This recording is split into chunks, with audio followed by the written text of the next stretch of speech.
Forget the clickbait, the build-up, the BS, and all those hot takes designed to keep you watching. I'm laying it down on the table right now. Digimon World 4 is a terrible game, with next to no redeeming qualities for anyone who isn't nostalgic for it. I mean, look! They couldn't even kill off Leomon. Pathetic. Released in 2005 by Bandai for the PS2, Xbox, and GameCube, Digimon World 4 follows in the glorious Digimon World tradition of completely and absolutely ignoring the concept of what makes a sequel a sequel. Seriously, if you haven't checked out my review of those games, you should. But long story short, Digimon World 1 is a virtual pet simulator adventure game. World 2 is a turn-based dungeon crawler, and World 3 is your standard turn-based RPG. And none of them, that's right, none of them, are connected outside of the fact that they feature Digimon. Digimon World 5. So that begs the question, what kind of game is Digimon World 4? Well, this time around, we're dealing with a 4-player co-op, top-down, hack-and-slash, adventure. Which, to be fair, was a popular genre for the time, especially with games directed at younger audiences. Goodness knows I loved it. Teen Titans, Marvel Ultimate Alliance, Shrek 2. But then, someone on the dev team woke up one morning and chose violence, deciding to add in elements of Diablo and Dark Souls into the mix. But, for what it's worth, Digimon does seem primed for it, considering all the different ways the monsters in the series fight. Which just begs another question. What made them think that this was okay? So, the non-Digi initiated might be scratching their heads here, but us Digi-destined know that this is all wrong. None of these Digimon use weapons like this. They all scratch and bite and headbutt and shoot fire. Why does Agumon have an axe? And it's not that I'm against weapons. Plenty of Digimon use weapons. Some are weapons. I mean, come on, look at this guy. Americamon. They're the same picture. Basically though, none of the cover art Digimon use weapons, so that's a bit of a red flag. And here's another. All of the previous Digimon World games opened up with awesome CGI cutscenes that actually still kinda hold up today, mildly setting up the story and getting you pumped for the adventure ahead. Digimon World 4, however, takes the lazy route, reusing footage from the Digimon X Evolution movie, which this game is loosely based on? Though it doesn't really bring up anything about it other than that the X-Virus is a thing. But what is the X-Virus? Hell if I know. The game was really vague, and I don't think it was even in the movie. So, if you're here for a great Digimon story, have you played Survive yet? Because Digimon World 4 is all about that mindless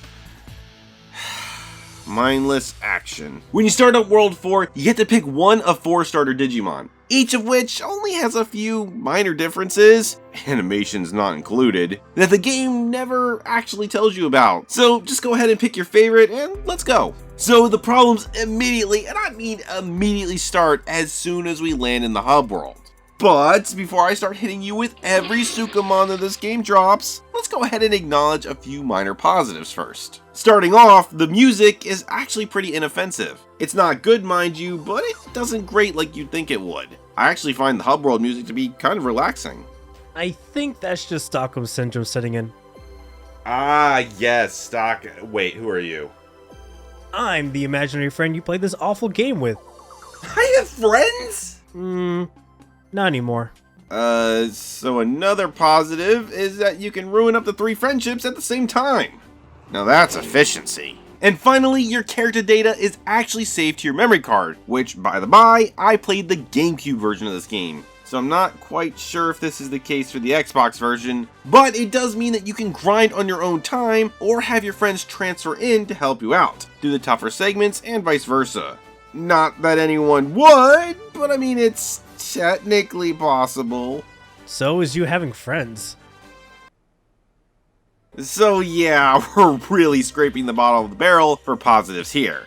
Especially since that last one is only a pseudo-positive, since story progression only counts for player 1.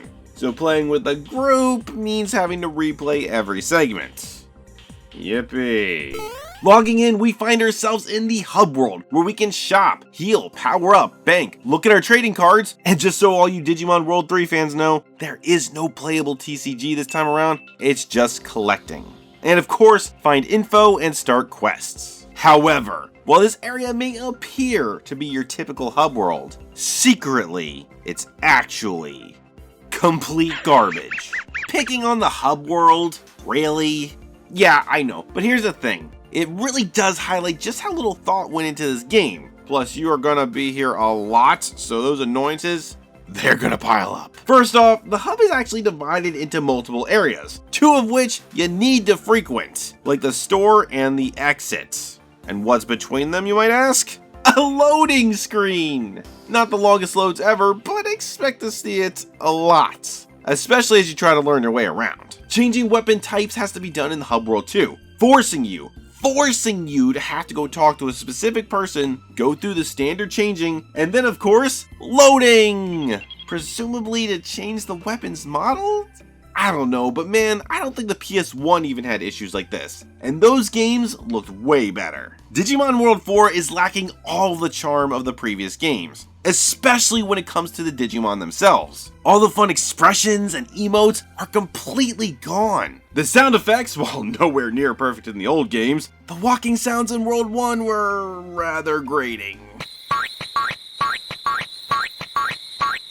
At least gave all the Digimon unique cries to help them stand out. And in World 2, they even had attack names, which was pretty cool.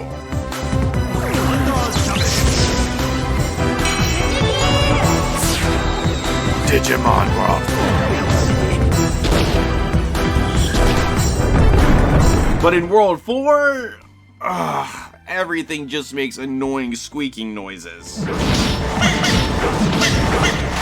And the level design doesn't fare any better. There are 4 zones that you'll be exploring throughout the game. The mountains, desert, swamp, and I don't know, let's go with the Technodrome. Though each zone is pretty much the same. Smack down 2 or 3 mini-bosses, solve a puzzle, and then head for the big bad of the area. What's really sad though is that once you get past the more open areas, the actual dungeons in each zone looks like someone saw the stages in World 2 and went, yes, this is peak Digimon design. Bland, boring, and basically just a bunch of narrow hallways. You know what, guys? You're not saying it, but I can hear you judging me.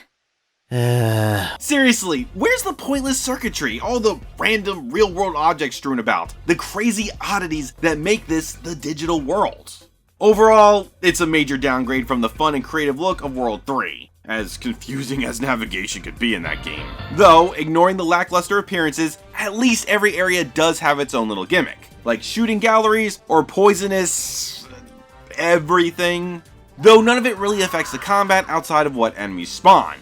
But, regardless of the area, expect to be attacked by hordes and hordes of evil Digimon. And whatever these things are. Stabbable. Pity the stabbing isn't satisfying at all. Not possible. Let's get back to talking about the weapons, shall we? Fortunately, we aren't limited to the weapons we see on the cover art. Knives, axes, swords, and even guns are available for each of our starters. And you can have up to 3 equipped at any time to rotate between. And while it doesn't come up too often, Digimon World 4 absolutely expects you to be proficient in at least 2. I recommend a melee weapon and a gun. Now let's get out there and use them. Combat is super straightforward. Hordes upon hordes of small Digimon will spawn in, and you button mash to clear them out. Though you'll also get smaller groups of big enemies spawning in too, usually with more problematic abilities like AoE attacks or long-lasting iframes. Button mash to clear them out. And forewarning, the amount of foes that swarm you do not change regardless of player count. So yeah, friends are a must. Otherwise, you better learn to kite, and fast. Unless, of course, you really want to learn more about the Dark Souls aspect of the game.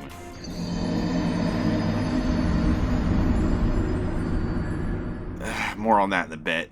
The long and short of it is that the fighting in Digimon World 4 is very boring, as everyone really only has one basic attack, and that's it. No combos, no light or heavy attacks, not even a jump attack. It's that bare bones. Though, I guess you do have a Zelda-style spin attack that you can trigger by spinning the joystick.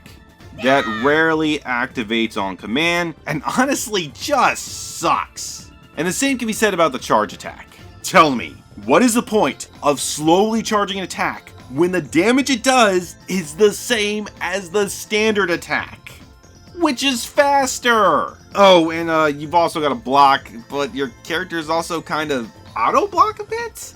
So you'll probably only be using it sparingly. And yes, Digidescents, I can hear your thoughts. And shockingly, the answer is no. They did not leave out the Digimon signature moves. Agumon still has his Pepper Breath, or Baby Flame, whichever you prefer, but it has a few caveats. The signature moves, or specials, are a part of the magic system, meaning that it uses MP. So until you've leveled that up, your shots are going to be pretty limited. Plus, on top of that, as you level up, you'll gain new attacks or spells like an attack boost or the extremely useful heal, which you're going to be using a lot more. And of course, as you would expect, with new abilities come new problems. That being that the controls are pretty clunky, especially considering how little you can do. Each special pops up on the mini menu that you can cycle through, which is not a great method in a game where the action is happening in real time. Especially when you can't change which one you're using while moving. Seriously! And don't even get me started on aiming the guns. How am I missing? Items suffer the same fate, though there is a shortcut for those, which automatically uses your best healing items, no matter what. Guys, it's just a flesh wound. Scrapes and scratches are nothing in the pursuit of loot. I mentioned earlier that Digimon World 4 has a hint of Diablo in it. Not what I meant. And that would come from the drops. Enemies bleed items, and it's first come, first serve. Unless, of course, your squad isn't a bunch of assholes.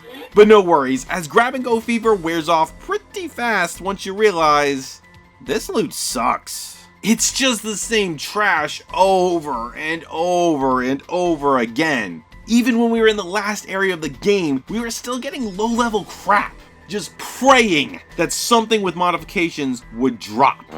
Because goodness knows, the stores aren't doing us any favors. Screw you, Metal Etamon. Yeah, despite our early scramble for gear, with limited item storage and less of a need for money thanks to unlocking magical healing, we just started ignoring items as it was literally more inconvenient to trudge through our crappy inventory system just to drop bad gear on the off chance that something good might actually pop up. And while the game definitely wants you to try out different, and I am using this next word extremely loosely, playstyles, utilizing different weapons, it sure does incentivize against it. Because guess what? I finally figured out what all the Digimon World games have in common beyond just the Digimon. Grinding! Digimon World 6. Aside from your standard level ups obtained through digital beatdowns, weapon types also need to be leveled up through use. But the skill points obtained for them seem to be at the whims of RNG, though of course they still have to be capped by your basic level. On top of that, the new Digimon, or more importantly Digivolutions, all start back at level 1, meaning more grinding! Truly the best part of gaming, especially when you mix in Dark Souls. Yeah, so basically dying in Digimon World 4 means losing your experience and money. Unless, of course, you can reach your remains and then use a revive item on it. Seriously. Though again, multiplayer can help circumvent this a bit, unless of course you all go down. And considering how slow leveling up goes, especially in multiplayer, and that you can't spend experience like you can souls, this mechanic just doesn't work well. Toss in other broken mechanics like invisible walls that don't let players go so far apart from each other, despite it all being on a single screen, trial and error puzzles, invisible and elemental walls randomly becoming a thing late game, dodgy platforming segments, questionable hitboxes. Oh my god, the list just goes on and on. Seriously, how did they screw this up so badly? And that's not even including just how absurd it is to try and get the Digivolutions. Seriously, look it up. We all did, and we're just like, the hell with this, and brought down all these mega level Digimon as mere rookies. And I think it really says something when a group of friends look at a quest and just go, nah, we're good.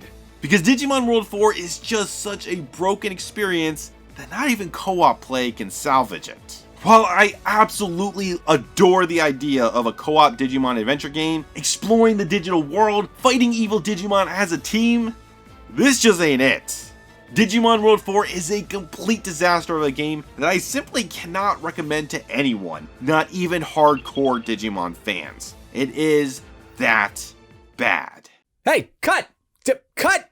Cut! Seriously, man, how many times do we have to go over this? I mean, you gotta pronounce it Gundramon. You hear that? Gundramon. You sound like a damn fool when you say it wrong. All right, let's take it from the top again. Jackass.